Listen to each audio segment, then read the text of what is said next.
Hello guys, so in this video we will cover up the first chapter of the book Vistas, the third level.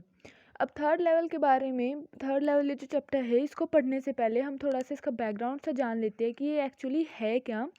ये जो हमारे writer हैं Jack फिने, ये basically हमेशा novels लिखते थे। क्या लिखते थे? ये हमेशा नॉवेल्स लिखते थे और नॉवेल्स लिखते थे टाइम ट्रैवल पे। ठीक है, ये जो हमारे राइटर हैं ये हमेशा नॉवेल्स लिखते थे। किस पे लिखते थे? और टाइम ट्रैवल पे लिखते थे। ये जो चैप्टर है ये बेस्ड है फिक्शन एंड फैंटेसी पे। फिक्शन एंड फैंटेसी पे बेस्ड होने का क्या मतलब है? इसमें जो टर्म है वो टाइम ट्रैवल की यूज़ करी गई है, साइंटिफिक टर्म, बट इसमें जो स्टोरी है ना वो पूरी फैंटेसी पे बेस्ड है, यानी पूरी मनगढ़ंत कहानी कह सकते हो आप इस चैप्टर को, कि ये चैप्टर एक पूरी मनगढ़ंत कहानी है। ये चैप्टर जो है ये यानी ये जो स्टोरी है द थर्ड लेवल, ये 1950 में लिखी गई है, लेकिन इसको लिखने के लिए जो बैकग्राउंड है, जो दिमाग में रख के, यानी जिस बैकग्राउंड को दिमाग में रख के इसको लिखा गया है, वो 1894 का बैकग्राउंड इसमें यूज़ करा गया है। ठीक है, दोबारा सुन लो।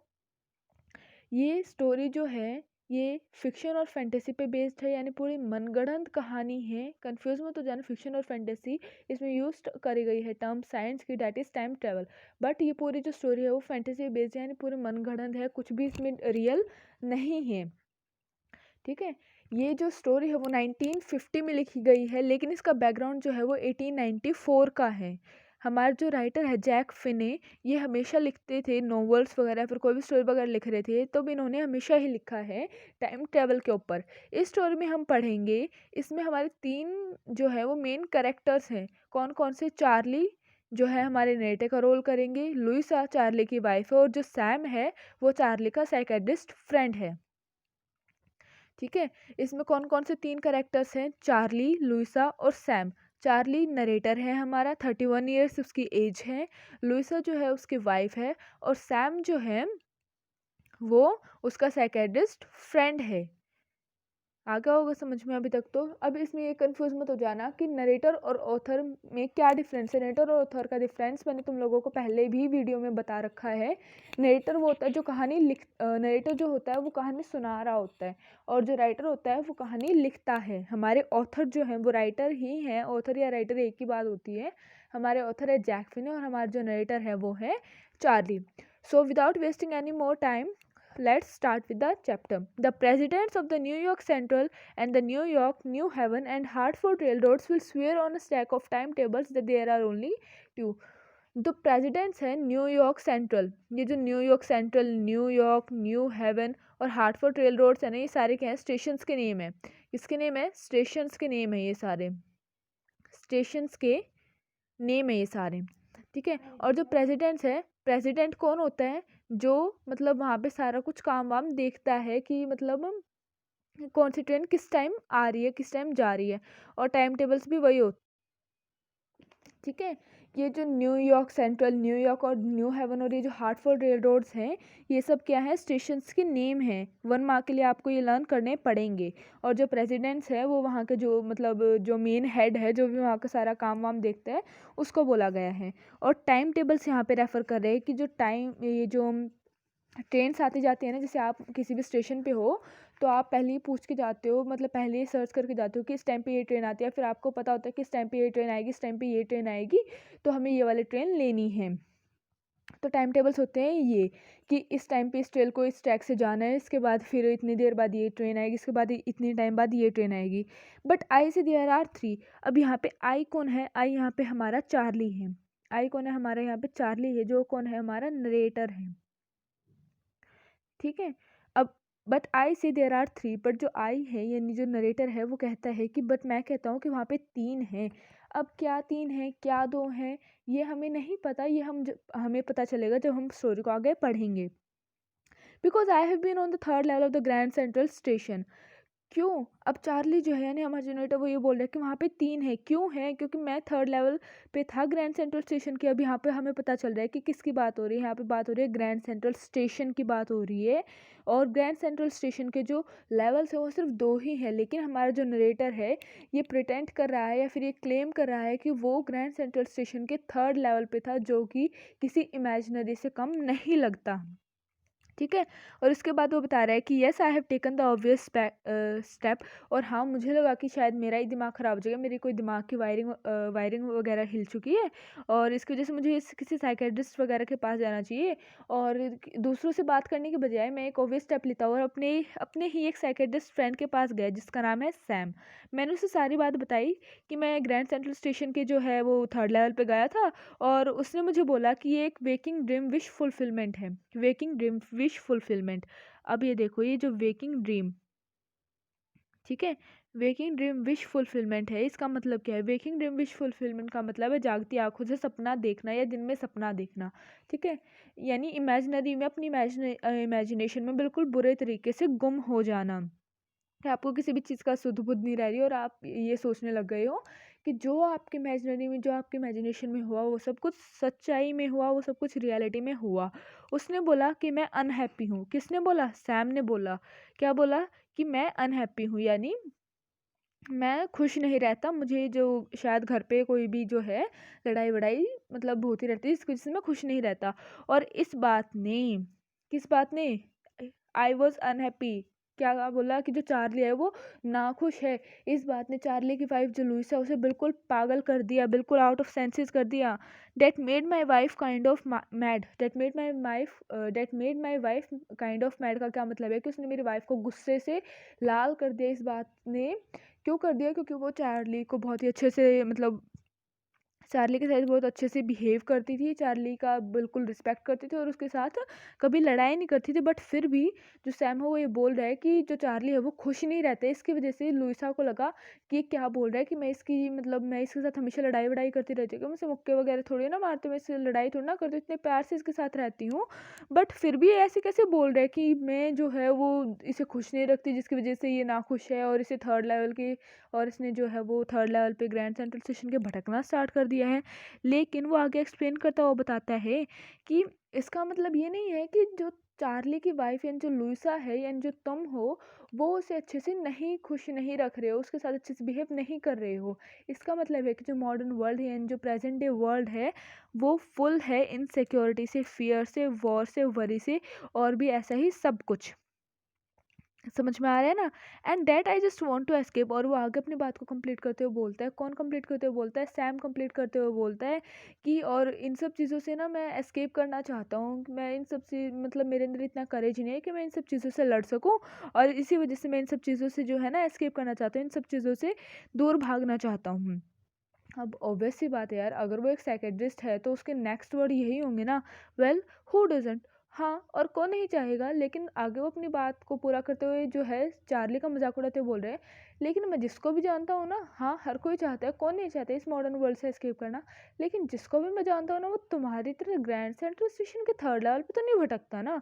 वेंडर का मतलब होता है भटकना, ठीक है, वेंडर का मतलब होता है भटकना। But that's the reason he said and my friends all agreed. और सिर्फ यही एक रीज़न है, और मेरे सारे जो फ्रेंड्स हैं ना वो भी इस बात के लिए एग्री हो गए, ठीक है। अब यहाँ पे एक लाइन आ रखी है, modern world is full of insecurity, fear, war and all the rest of it. ये जो है ये लाइन बहुत ज़्यादा इंपॉर्टेंट है, 6 मार्क्स का इसमें एक डायरेक्ट क्वेश्चन बनता है, लॉन्ग क्वेश्चन। 1 मार्क में पूछा जाता है कि लाइन किसने बोली है, इस लाइन का क्या मतलब है, या इस लाइन का किस पर अफेक्ट है। इस लाइन का अफेक्ट है चार्ली के ऊपर, ठीक है। किसने बोली है? सैम ने बोली है। किसको बोली है? चार्ली को बोली है, ठीक है। 6 मार्क्स के क्वेश्चन भी इसके ऊपर डायरेक्ट आते हैं, बहुत ज़्यादा इंपॉर्टेंट लाइन है, याद कर लेना। और ये जो जितने भी स्टेशंस के नेम बताए हैं ये भी बहुत ज़्यादा इंपॉर्टेंट है। कहाँ पे था चार्ली? ग्रैंड सेंट्रल स्टेशन के 3rd लेवल पे था, याद रखना इस चीज़ को, ठीक है। वेकिंग ड्रीम विश फुलफिलमेंट का क्या मतलब है? जागते आंखों से सपना देखना, ठीक है। ये सब कुछ देख लें, एवरीथिंग पॉइंट्स टू इट, देख लें। और वो उन्होंने फिर आगे बात को कंप्लीट करते हुए बोला कि हाँ भाई सारी चीज़ें जो है वो इसी की तरफ इशारा कर रही है। जो मेरे स्टैम्प कलेक्टिंग की जो हैबिट है ना, जो चार्ली जो है उसकी स्टैम्प कलेक्टिंग की एक हैबिट है हमारे नरेटर की, मतलब उसे हॉबी है कि उसे हमेशा स्टैम्प कलेक्ट करना जो है वो काफ़ी पसंद है, ठीक है। और उसकी स्टैम्प कलेक्टिंग की जो हैबिट है उन्होंने उसे उदाहरण के तौर पे लिया और बोला कि जो चार्ली ये जो स्टैम्प कलेक्टिंग की हैबिट है ना, ये एक तरह एक टेम्परेरी रिफ्यूज है रियलिटी से। मतलब तो थोड़ी देर के लिए ही सही, लेकिन रियलिटी से एस्केप कर जाते हैं स्टैम्प कलेक्टिंग की हैबिट की वजह से, अपनी इस हॉबी की वजह से। क्यों कर जाता है? क्योंकि उस टाइम पे उसे दुनिया की कोई भी सुध नहीं होती, उसे दुनिया से कोई फ़र्क नहीं पड़ता, चाहे कोई कटे, चाहे कोई मरे, चाहे कुछ हो।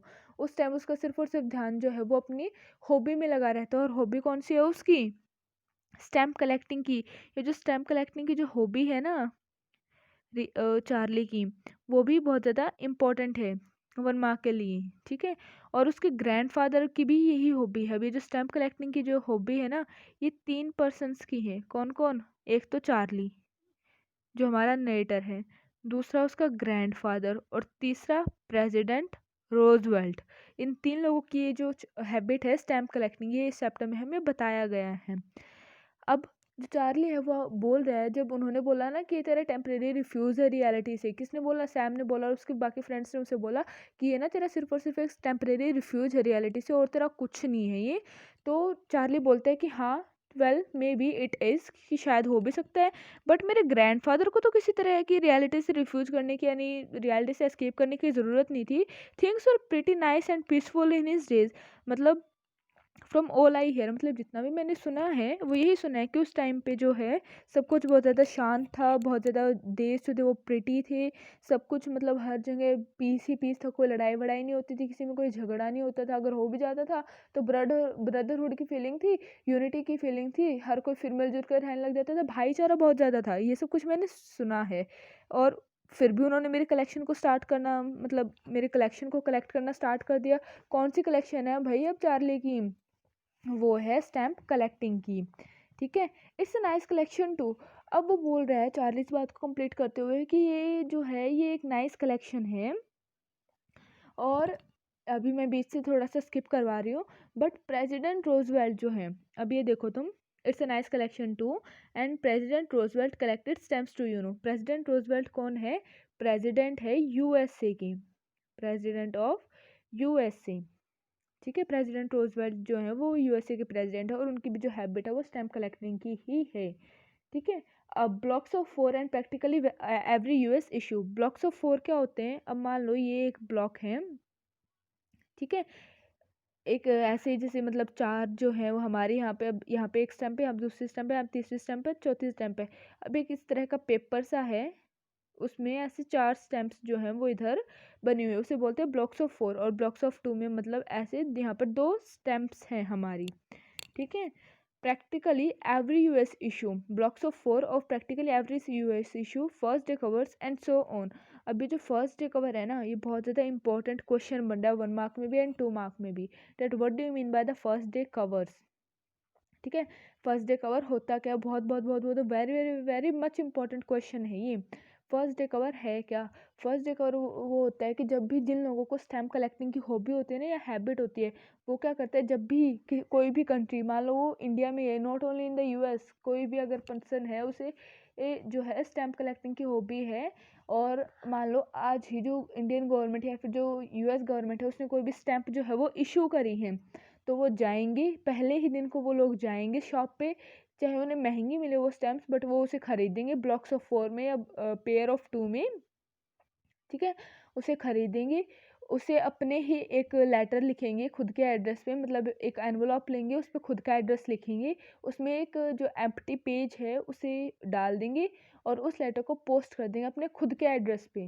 ताकि क्यों ऐसा करते हैं वो लोग? ताकि उन्हें याद रहे हमेशा कि ये जो स्टैम्प है ये किस ईयर में, किस डे और किस टाइम, मतलब डे डेट एंड टाइम, किस ईयर में, किस डे पे, किस टाइम पे, ठीक है, किस डेट पे जो है वो ये स्टैम्प जो है इशू हुई थी। और ये जो फर्स्ट डे का वर्सन है कभी भी खोला नहीं जाता, क्योंकि खुद जो मास्टर है उन्होंने उसे अपने लेटर पे पोस्ट करा होता है, जिसकी वजह से उन्हें पता होता है कि इसके अंदर कुछ नहीं है ऐसा खोलने लायक, इसके अंदर सिर्फ और सिर्फ एक एम्प्टी पेज है, ठीक है। What do you mean by first day covers? When the stamp is issued on the first day, the people who have a hobby of collecting stamps buy stamps in pair of 2 or 4 and put an empty paper in the envelope and send it to their own address, and these address as a remembrance, so they could remember on which date the on which that they have bought it. ठीक है, बस यही है हमारा first day cover. Anyway anyway here's what happened at the Grand Central station. अब ये देखो,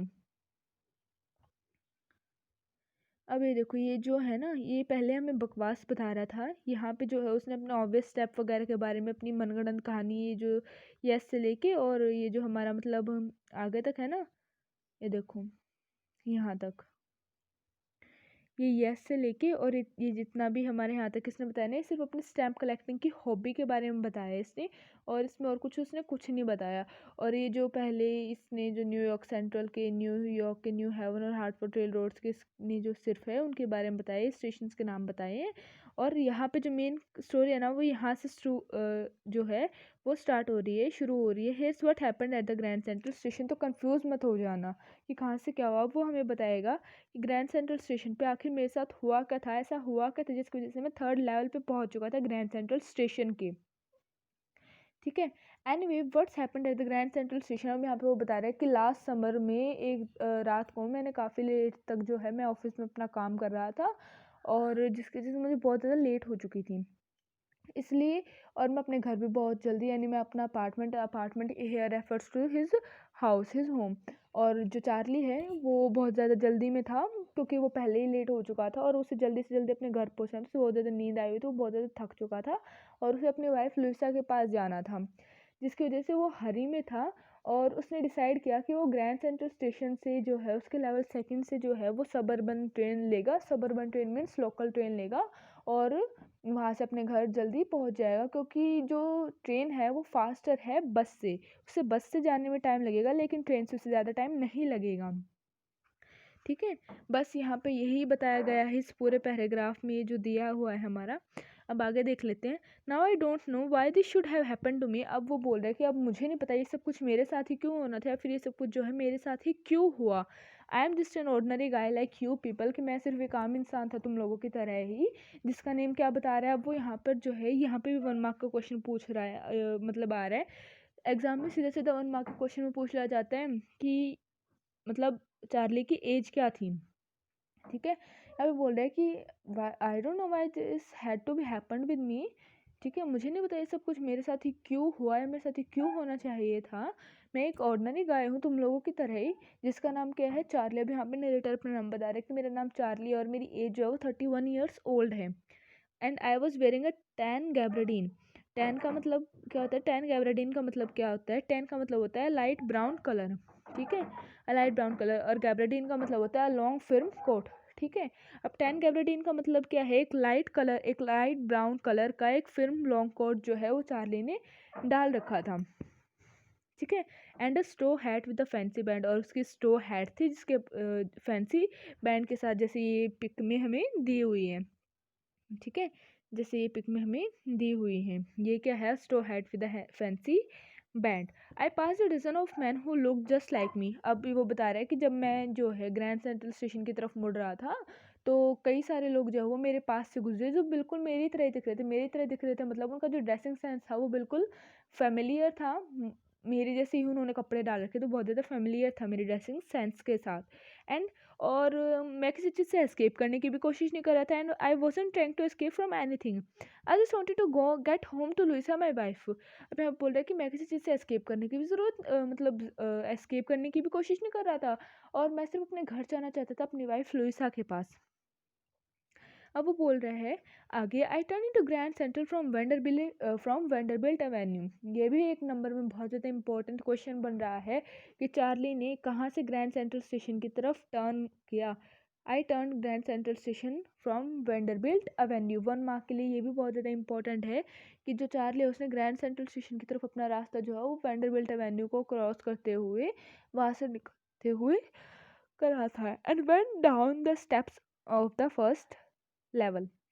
और steps here refers to the stairs. ठीक है, और मैं चला गया और मैं सीढ़ियों से उतर के फर्स्ट लेवल पे चला गया, जहाँ पे तुम 20th सेंचुरी की तरह जो है वो ट्रेन्स ले सकते हो, मतलब तुम जो है एक्सप्रेस ट्रेन्स ले सकते हो। लेकिन चार्ली को तो कहीं दूर जाना नहीं था, उसे तो जो है अपने लोकल में ही जाना था, अपने घर ही जाना था जो कि पास में ही था, तो इसलिए उसने डिसाइड करा कि अब वो सेकेंड लेवल पे जाएगा। तो कुछ और सीढ़ियाँ उतरता है और फिर सेकंड लेवल की तरफ चलने लग जाता है। ठीक है, जहाँ पे सबअर्बन ट्रेन्स मिलते हैं। सबअर्बन ट्रेन्स मीन्स जो तुम लोग बोल सकते हो लोकल ट्रेन्स या फिर पैसेंजर ट्रेन्स जो तुम लोग है वो कंसीडर कर सकते हो। Duct into an arc doorway heading for the Subway. Duct मतलब होता है बेंट डाउन। डक्ट का क्या मतलब होता है? Bent down.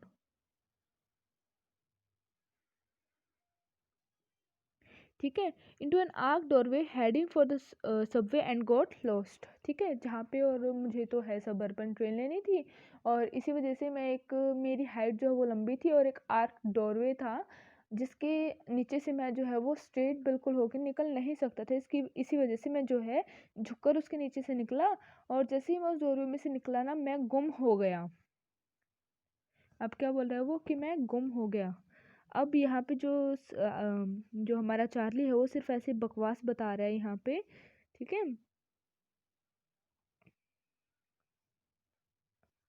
अब इसके बाद की जो मेन स्टोरी है ना, dug into an doorway and got lost, इसके बाद की जो मेन स्टोरी है ना वो आपकी यहाँ से स्टार्ट होगी। The corridor I was began angling left. ठीक है, यहाँ के बाद सीधा अब वो यहाँ पे बताएगा आपको कि क्या हुआ था और उसके साथ क्या हुआ था ग्रैंड सेंट्रल स्टेशन पे, जब कैसे वो गुम हुआ था और क्या उसे आगे मिला। और ये जो बीच का है ना, दैट्स इजी टू डू से लेके ये आइडिया तक, ये सिर्फ वो अपने बीच की बकवास बता रहे हैं। तो कंफ्यूज मत हो जाना कि कहाँ पर क्या है, बहुत ज़्यादा कंफ्यूजिंग लग रहा है और बच्चे यहीं पर जो है इसी वजह से इस चैप्टर को जो वो लोग हैं वो टिपिकल सा मानते हैं। ठीक है, अब चलो कंटिन्यू करते हैं। That's easy to do so, मतलब अब वो बोल रहे कि मेरे लिए गुम होना बहुत ज़्यादा आसान था। मैं ग्रैंड सेंट्रल स्टेशन में 100 टाइम गया हूँ, 100 टाइम्स जो है इन एंड आउट गया हूँ, पर हर बार जब भी मैं ग्रैंड सेंट्रल स्टेशन के अंदर गया हूँ मैं हमेशा किसी ना किसी नई जगह पे ही निकला हूँ। मतलब अगर मैं ग्रैंड सेंट्रल स्टेशन में आज गया हूँ तो आज मैं क्या एक जो रोजवेल्ट एक कभी किसी जगह निकल रहा हूँ मैं, कभी किसी जगह निकल रहा हूँ मैं। ठीक है, ठीक है। I turn into grand centre from मतलब sorry that's easy to do, मतलब घूमना मेरे लिए बहुत ज़्यादा आसान था। लेकिन मैं ग्रैंड सेंट्रल स्टेशन में जो है वो बहुत बारी यानी हंड्रेड्स ऑफ टाइम्स जो है मैं ग्रैंड सेंट्रल स्टेशन में गया, लेकिन जब भी मैं गया हूँ ना मैं कभी ढंग की जगह पे नहीं निकला हूँ। मतलब मैं हमेशा किसी और जगह पे निकला हूँ। मैं टर्न तो मैं था तो मैं गया तो था ग्रैंड सेंट्रल स्टेशन पे, लेकिन मैं निकला किसी जगह पे हूँ, नई जगह पे। फॉर एग्जाम्पल अब वो बता रहे हैं but I am always bumping into new doorways and stairs and corridors. मतलब वो बता रहा है इसमें वही बात आ रही है, लेकिन मैं हमेशा निकला हूँ। Bumping here refers to come out. ठीक है, और यहीं से जो है स्टोरी का जो है एक इम्पॉर्टेंट पार्ट हम कह सकते हैं स्टार्ट हो रहा है। लेकिन मैं हमेशा बाहर निकला हूँ नए नए डोरवेज में, स्टेयर्स में और कॉरिडोर्स में। एक बार की तो बात है कि मैं ग्रैंड सेंट्रल स्टेशन में गया और 1 मील यानी 1 मील लंबी टनल में चलता गया और फिर मैं निकला रोजवेल्ट होटल की लॉबी में। ठीक है, दूसरी बार जब मैं गया तो मैं 46 स्ट्रीट की एक बिल्डिंग में निकला। ठीक है, जो ग्रैंड सेंट्रल स्टेशन से 3 ब्लॉक दूर थी।